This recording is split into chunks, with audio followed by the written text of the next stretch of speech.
No, I need to look so I can remember. Hey guys, this is my Insurgent V3 dual crown setup with full AXS slope duro build, I guess. Down duro build with MT7 brakes, AXS dropper, AXS derailleur. My dual crown has been lowered to 180, so it keeps the same geometry as the original Insurgents.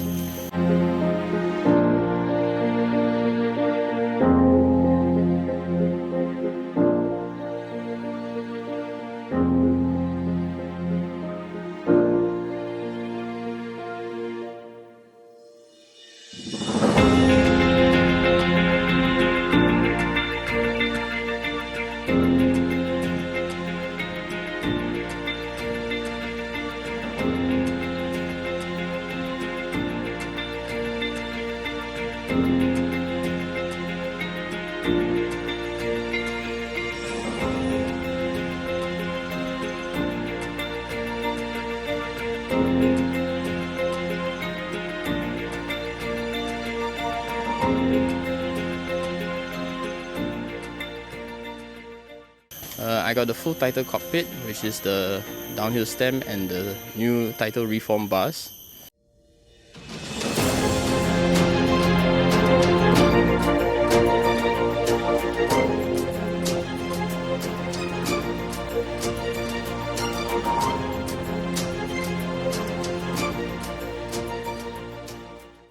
Hi guys, I'm Zach, this is my Insurgent V3 and this is my bike check.